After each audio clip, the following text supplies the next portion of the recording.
Andy Ruiz says he is going to be prepared for the predictable adjustment that I think Anthony Joshua is going to make in the rematch. And I say predictable, I mean, we think it's predictable, right? It seems logical that AJ will stick and move in the rematch and limit the exchanges and just box carefully behind a long jab, keep it moving, and don't get involved. That's what most of us believe is going to happen. That seems like the logical approach. Andy Ruiz says he's going to be ready for that. So let me quote Andy Ruiz directly. He says, "We are struggling to have it in the United States or take it to Mexico. That is what we want to do. The negotiations have not been that difficult.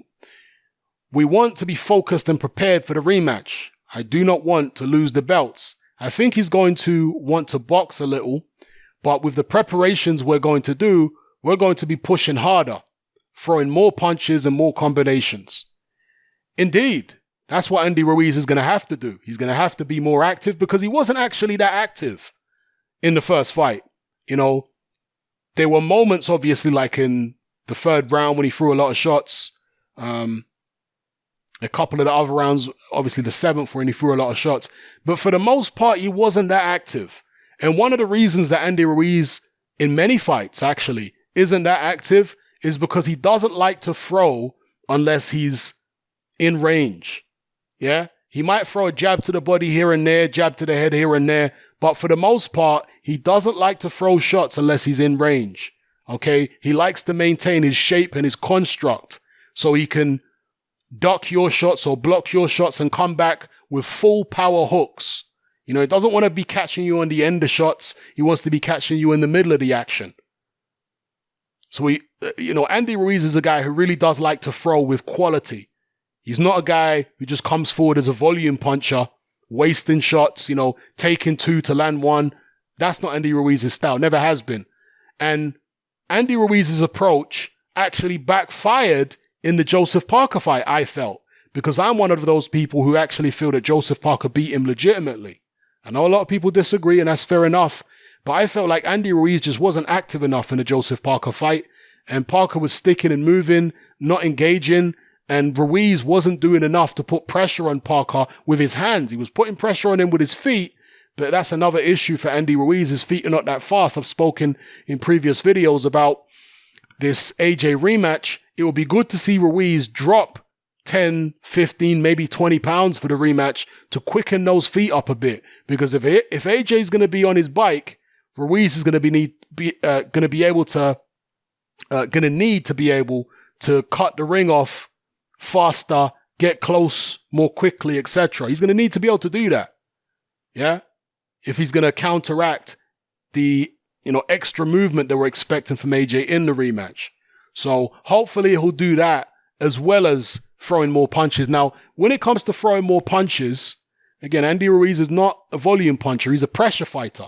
Yeah, definitely a pressure fighter. Hope I didn't misstate something a second ago and say he's not a pressure fighter. He is a pressure fighter, but he's not a volume puncher. That's what I wanted to say. If he all of a sudden becomes more of a volume puncher in this rematch, he will open himself up to counters from AJ.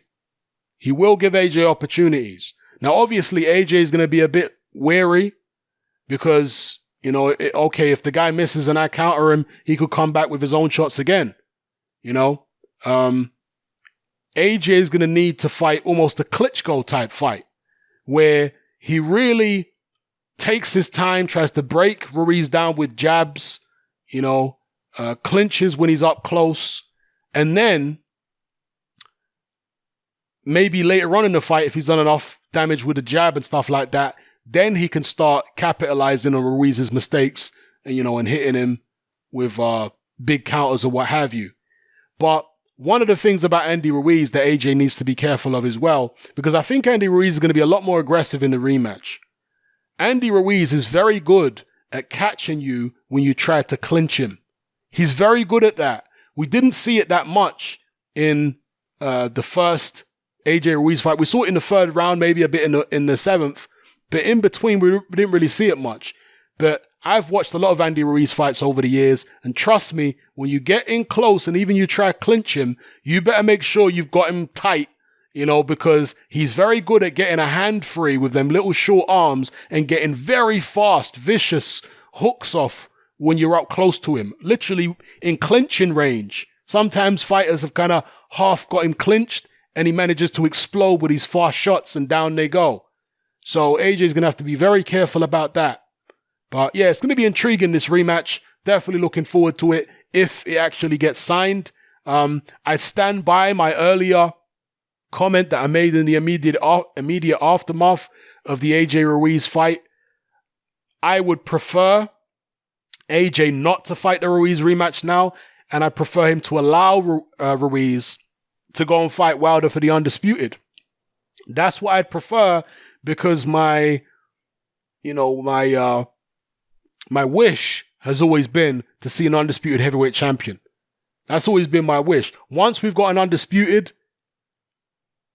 then we can have all these other fights, But the priority for me was always to get the undisputed, irrespective of who would be involved in the undisputed fight. Let's just get the undisputed fight on, But since the undisputed fight appears not to be happening at the moment, do I think AJ Ruiz is a bad fight? Of course it's not a bad fight. It's a great fight.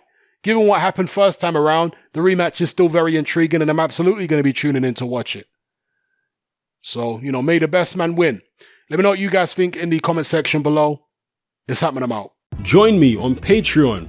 I upload a minimum of 2 podcasts every single week, covering a wide variety of controversial topics, as well as live stream Q&A sessions. Take a look on screen right now at some of the podcasts I've produced so far. For just $3 a month, the equivalent of about £2 a month, you get access to all my new podcasts and my entire back catalogue of past podcasts, including my popular Confessions of a Nightclub Bouncer series. You can listen on your computer or on your smartphone or tablet by downloading the Patreon app from the Google Play Store or the App Store for free. The Patreon app also allows you to download each podcast in MP3. For less than the price of a cup of coffee, you get access to dozens of hours of exclusive content. It's easy to sign up, there's no contract, and you can cancel at any time. So come and join our community of free and critical thinkers by signing up with me here on Patreon today.